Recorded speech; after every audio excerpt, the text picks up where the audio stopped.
नमस्कार दोस्तों, मेरी भाषा हिंदी भाषा परिवार में आप सभी का एक बार फिर से स्वागत है।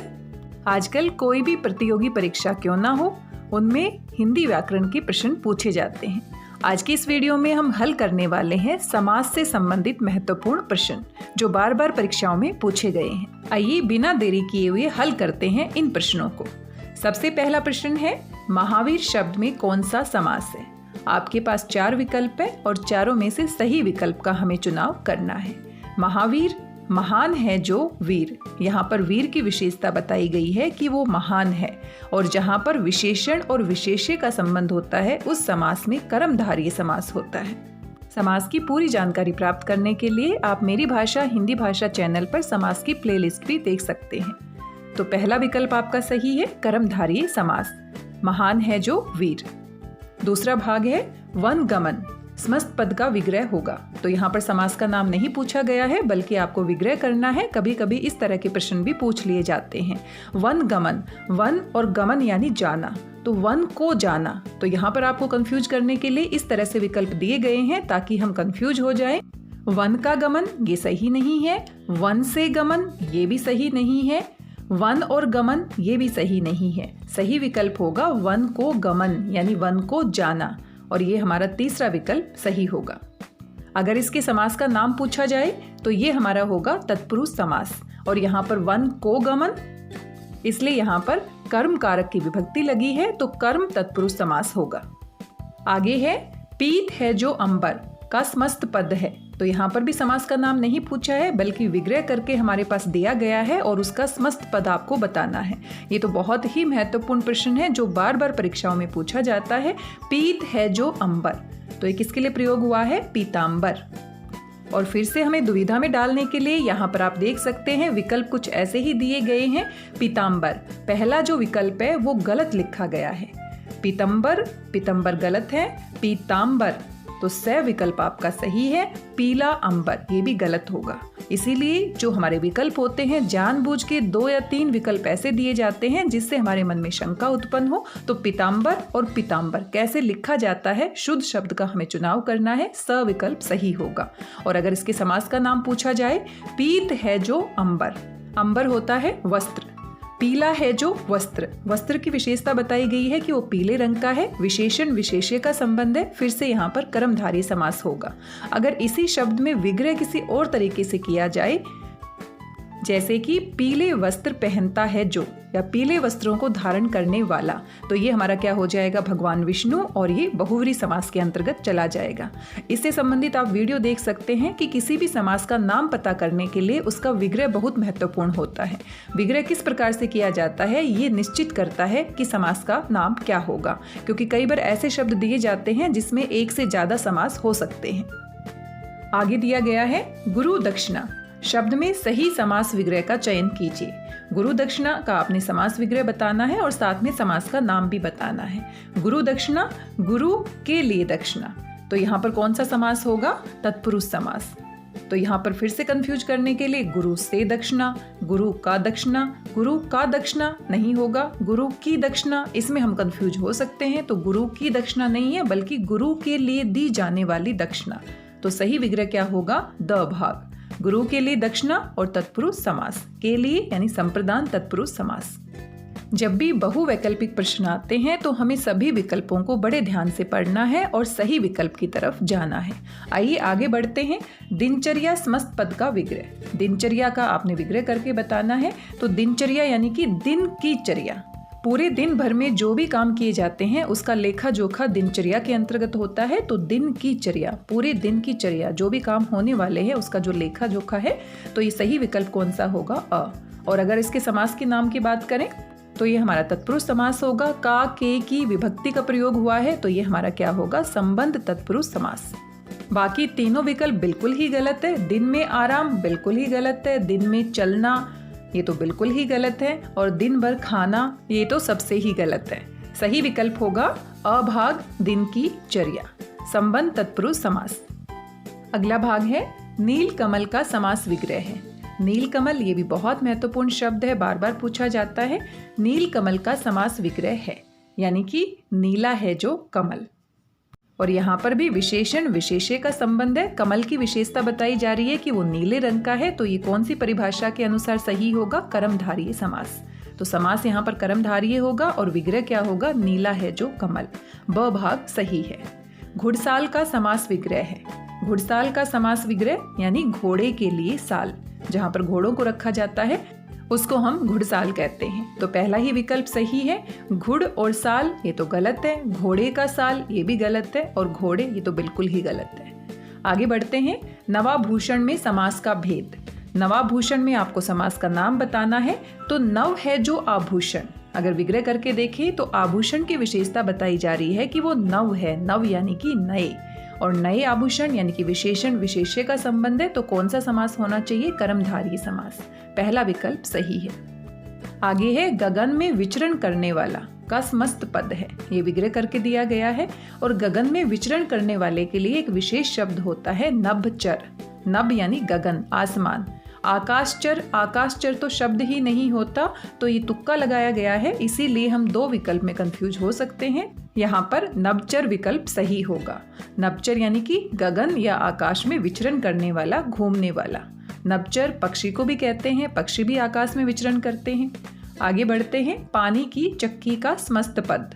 पानी की चक्की ये विग्रह दिया गया है, और इसके लिए भी एक विशेष शब्द होता है पंचक्की। अब यहाँ पर फिर से कंफ्यूज करने के लिए आप देख सकते हैं पनी चक्की, पंचुक्की, पान चक्की, तो जानबूझ के शब्द दिए गए हैं। शुद्ध शब्द होगा पंचक्की, जो कि पहला विकल्प है। आपने यहाँ पर देखा कि बार बार हमें सभी विकल्पों को बड़े ध्यान से पढ़ने की आवश्यकता है, क्योंकि थोड़ा सा ध्यान हटने से या जल्दबाजी करने की वजह से हमारा विकल्प गलत भी हो सकता है। अगला प्रश्न है गंगा जल। गंगा जल में समास का विग्रह भी करना है आपको, और साथ में समास का नाम भी बताना है। गंगा जल यानी गंगा का जल। तत्पुरुष समास। का के की यानी कि संबंध तत्पुरुष समास। गंगा में जल, गंगा है वह जल, गंगा और जल बिल्कुल ही गलत है। गंगा के जल को हम गंगा जल कहते हैं। तो गंगा जल, गंगा का जल, संबंध तत्पुरुष समास। नीला है जो गगन, यहाँ भी एक विशेष शब्द होगा। नीला है जो गगन क्या होगा? नील गगन। और किस प्रकार का विग्रह है? कर्मधारय समास के अनुसार। यहाँ पर गगन की विशेषता है कि वो नीले रंग का है, विशेषण और विशेष्य का संबंध है। पीतांबर ये दोबारा से आ गया है। पीतांबर यानी पीत है अंबर जिसका। अब यहाँ पर विग्रह कैसे किया गया है ये बहुत महत्वपूर्ण है। पीत है अंबर जिसका, भगवान विष्णु होते हैं पीतांबर, और यहाँ पर बहुव्रीहि समास होगा। पहले प्रश्न में हमने देखा था पीत है जो अंबर, और वो हमारा क्या था? कर्मधारय समास। तो सभी विकल्पों में सबसे सही विकल्प कौन सा है? पीला है अंबर जिसका। विष्णु भगवान एक विशेष पद है, तीसरा पद प्रधान है, और जहाँ पर तीसरा पद प्रधान होता है वहाँ पर बहुव्रीहि समास होता है। दूसरे विकल्प में विग्रह तो सही किया गया है, पीला है जो वस्त्र, लेकिन समास का नाम गलत लिखा है, बहुव्रीहि समास। समास क्या होना चाहिए इस विग्रह के अनुसार? कर्मधारय समास। अगर यहाँ पर कर्मधारय समास होता तो ये विकल्प भी हमारा सही होता। इसीलिए विकल्प को ध्यान से देखना और किस तरह से विग्रह किया गया है ये बहुत महत्वपूर्ण बात है। पीतांबर शब्द में दोनों ही समास होंगे, कर्मधारय और बहुव्रीहि, लेकिन विग्रह कैसे करते हैं ये निर्भर करता है कि किसका नाम हम लिखें। अगला शब्द है हाथी घोड़े। दो शब्दों का जोड़ा है और साथ में बीच में योजक चिन्ह का प्रयोग किया है, तो ये होगा हाथी और घोड़े। और कौन सा समास है? द्वंद्व समास, जहाँ पर दो शब्द या तो विपरीतार्थक होते हैं या जोड़े के रूप में प्रयोग होते हैं और योजक चिन्ह की सहायता से जुड़े होते हैं। तो ये सारी परिस्थितियाँ किसके अंतर्गत आती हैं? द्वंद्व समास में। तीसरा विकल्प यहाँ पर सही है, हाथी और घोड़े, द्वंद्व समास। जल्दबाजी में कभी कभी हम पूरा अगर प्रश्न नहीं पढ़ते हैं तो गलती होने के चांस फिर से बढ़ जाते हैं। दूसरा विकल्प ध्यान से देखिए, हाथी और घोड़े, विग्रह तो सही है लेकिन समास का नाम गलत लिखा है, कर्मधारय, तो ये विकल्प भी हमारा गलत है। पहला और चौथा विकल्प बिल्कुल ही गलत है। हाथी है घोड़े, ये तो बिल्कुल ही गलत है। हाथी घोड़े, ये भी बिल्कुल गलत है। चौथे विकल्प में हाथी घोड़े समस्त पद दिया गया है, उसका विग्रह नहीं बताया गया। आगे बढ़ते हैं, घन के समान श्याम, तो यहाँ पर कौन सा समास होना चाहिए? कर्मधारय समास। श्याम जो है उनका रंग घन यानी बादल के समान है, घन श्याम। वैसे तो घनश्याम हम भगवान श्री कृष्ण के लिए प्रयोग करते हैं, लेकिन यहाँ पर विग्रह उस तरीके से नहीं किया गया। घन के समान श्याम यानी कि यहाँ पर विशेषण और विशेष्य का जोड़ा है, उनका संबंध बताया गया है, तो इसी कारण से यहाँ पर क्या होगा? कर्मधारय समास। अगर इसी शब्द में विग्रह इस तरह से करते, घन के समान श्याम है जो भगवान श्री कृष्ण। तीसरा पद अगर भगवान श्री कृष्ण हम बताते तो यहाँ पर क्या हो जाता, बहुव्रीहि समास। इसलिए आपने देखा कि एक शब्द में एक से ज़्यादा समास हो सकते हैं। ये निर्भर करता है कि किस तरह से हम विग्रह करते हैं और विकल्प में क्या क्या दिया गया है। अगला शब्द है विश्व संगठन। इसका भी आपको विग्रह करना है और साथ में समास का नाम बताना है। तो ये बड़ा ही आसान है। विश्व संगठन यानी कि विश्व का संगठन, तत्पुरुष समास होगा और पहला ही विकल्प हमारा क्या है, सही है। का के की विभक्ति का प्रयोग यानी कि हमारा संबंध तत्पुरुष समास। कई बार ये भी पूछ लिया जाता है कि तत्पुरुष समास का भी कौन सा भेद है, तो इसके बारे में भी हमें जानकारी होनी चाहिए, क्योंकि जो कारक की विभक्ति लगती है विग्रह करते समय दोनों पदों के बीच में, वही उस तत्पुरुष समास का भेद भी हो जाता है। विश्व का संगठन, का के की यानी संबंध तत्पुरुष समास। आगे है सुंदर है जो नयन। तो ये विग्रह हमारा किस हिसाब से है, कर्मधारय समास के हिसाब से है। विशेषण और विशेष्य का संबंध है। फिर से नयन यानी कि आंखों की विशेषता क्या है कि वो सुंदर है, तो यहाँ पर क्या होना चाहिए, कर्मधारय समास, सुंदर नयन। अगला शब्द है स्नेहहीन। तो यहाँ पर विग्रह करना है और साथ में समास का नाम भी बताना है। स्नेहहीन, हीन होता है अभाव, स्नेह से हीन। तो यहाँ पर आप ध्यान दीजिए, दो विकल्प में सही विग्रह किया गया है, स्नेह से हीन, स्नेह से हीन, ब और द, लेकिन समास का नाम क्या होना चाहिए, तत्पुरुष समास। स्नेह से हीन, यहाँ से विभक्ति का प्रयोग किया गया है और करण कारक और अपादान कारक दोनों की विभक्ति से होती है, लेकिन अगर इस शब्द को ध्यान से देखें, स्नेह से हीन यानी कि स्नेह अलग हो रहा है। यहाँ अलग होने का भाव है, अलगाव का भाव है, इसलिए से का प्रयोग अपादान विभक्ति के रूप में हुआ है। तो अगर हम तत्पुरुष का भी भेद जानना चाहें तो यहाँ पर क्या होगा, अपादान तत्पुरुष समास। ब भाग सही है। आदेश के अनुसार, तो यहाँ पर आपको समस्त पद और समास का नाम बताना है। तो आदेश के अनुसार यानी कि आदेशानुसार, और यहाँ पर हमारा तत्पुरुष समास हो जाएगा। पहला ही विकल्प सही है, लेकिन तीसरे विकल्प को ध्यान से देखिए, यहाँ पर भी तत्पुरुष समास है, लेकिन आगे समस्त पद का नाम नहीं दिया गया बल्कि समास का विग्रह, और वो भी गलत किया गया है। इसलिए विकल्पों को ध्यान से पढ़ना बहुत महत्वपूर्ण है। आगे है चिकित्सालय। यहाँ पर भी समास का विग्रह बताना है और समास का नाम भी बताना है। चिकित्सालय यानी कि चिकित्सा के लिए आलय, चिकित्सा के लिए जो घर होता है जिनको हम हॉस्पिटल भी कहते हैं, इसलिए सही विग्रह होगा चिकित्सा के लिए आलय यानी कि तत्पुरुष समास। यहाँ पर भी हम शंका में पढ़ सकते हैं कि चिकित्सा का आलय, कभी कभी हमें लगता है कि चिकित्सा का आलय सही होगा, लेकिन ये सही नहीं है। जैसे रसोई घर था तो रसोई के लिए घर, स्नान घर स्नान के लिए घर, चिकित्सालय चिकित्सा के लिए घर, के लिए यानी कि संप्रदान तत्पुरुष समास होगा। हम सामान्य बोलचाल की भाषा में ऐसे ही बोल देते हैं, रसोई का घर, स्नान का घर, चिकित्सा का घर, लेकिन वो गलत है। सही तरीके से अगर हम बात करें तो ये चिकित्सा के लिए घर है। तो ये कौन सा विकल्प होगा, हमारा बी विकल्प सही होगा। आइए आगे बढ़ते हैं। आगे दिया गया है 100 वर्षों का समूह, और आप सभी जानते हैं 100 वर्षों के समूह के लिए एक विशेष शब्द का प्रयोग किया जाता है जिसे हम क्या कहते हैं, शताब्दी।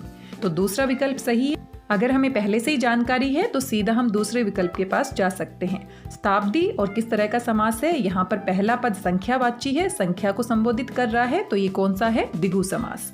दूसरा विकल्प सही होगा। बाकी सभी विकल्प गलत है और जो शब्द दिए गए हैं वो भी सही नहीं है। 100 वर्षों का समूह यानी शताब्दी। आगे है संगीत में निपुण। यहाँ पर भी एक विशेष शब्द होता है, जो व्यक्ति संगीत में निपुण होता है उसको हम क्या कहते हैं, संगीतज्ञ, संगीत में निपुण। और यहाँ पर क्या होना चाहिए, तत्पुरुष समास। ब विकल्प सही है। बाकी संगीत निपुण, संगीत निपुण, संगीत निपुण ये शब्द सही नहीं है। इसलिए तीनों विकल्प में अगर हमें जानकारी नहीं होगी तो हम यहाँ पर कंफ्यूज हो सकते हैं। पुरुषों में उत्तम है जो, श्री राम, और तीसरा पद प्रधान है, तो तीसरा पद किसमें प्रधान होता है, बहुव्रीहि समास में। और यहाँ पर एक ही विकल्प है जिसमें बहुव्रीहि समास दिया गया है, पुरुषोत्तम। यहाँ पर समस्त पद होगा और समास कौन सा होगा, बहुव्रीहि। पुरुषोत्तम शब्द में कर्मधारय समास भी हो सकता है, लेकिन उसका विग्रह अलग तरीके से होगा। उत्तम है जो पुरुष, पुरुष की विशेषता है कि वो उत्तम है, तो यहाँ पर विशेषण विशेष्य का संबंध हो जाएगा, लेकिन यहाँ पर विग्रह अलग तरीके से किया गया है, इसलिए यहाँ पर कौन सा समास है, बहुव्रीहि। आगे बढ़ते हैं। खट्टा मीठा, यहाँ पर जोड़ा दिया गया है, 2 शब्दों का जोड़ा है, बीच में योजक चिन्ह है, तो कौन सा समास होगा, द्वंद्व समास। खट्टा और मीठा, सही विग्रह कौन सा है, पहला ही भाग और द्वंद्व समास। आगे है गांव गांव। यहाँ पर भी हमें दुविधा हो जाती है, कंफ्यूजन हो जाता है कि यहाँ पर दो शब्द हैं और बीच में योजक चिन्ह लगा है। तो अगर ध्यान से नहीं देखते हैं तो हमें लगता है द्वंद्व समास है, लेकिन यहाँ पर द्वंद्व समास नहीं होगा, क्योंकि शब्दों का जोड़ा या तो विलोम शब्दों का जोड़ा होना चाहिए या फिर जोड़े के रूप में होना चाहिए, जैसे पति पत्नी, दिन रात, इस तरह के शब्दों का जोड़ा जहाँ पर होता है वहाँ पर द्वंद्व समास होता है। एक ही जैसे अर्थ वाले शब्दों को जोड़े के रूप में जब हम प्रयोग करते हैं तो वो हमारा अव्ययी भाव समास होता है। अब यहाँ पर जानबूझ के ऐसे विकल्प दिए गए हैं ताकि हम फिर से कंफ्यूज हो जाएं। तो यहाँ पर हमें विशेष रूप से ध्यान रखना है गांव गांव जाना, यानी कि प्रत्येक गांव जाना। तो ये जो शब्द है किस अर्थ में प्रयोग किया गया है? प्रत्येक गांव। पहला विकल्प हमारा सही होगा, अव्ययी भाव समास। अब दूसरा है गांव गांव में, इसमें हम कंफ्यूज हो सकते हैं। प्रति गांव, ये भी कंफ्यूजन वाला है। गांव के गांव, ये तो बिल्कुल ही गलत है। घर घर, गांव गांव, नगर नगर, यानी प्रत्येक घर की बात हो रही है, प्रत्येक नगर की बात हो रही है और प्रत्येक गांव की बात हो रही है। तो पहला विकल्प सही है।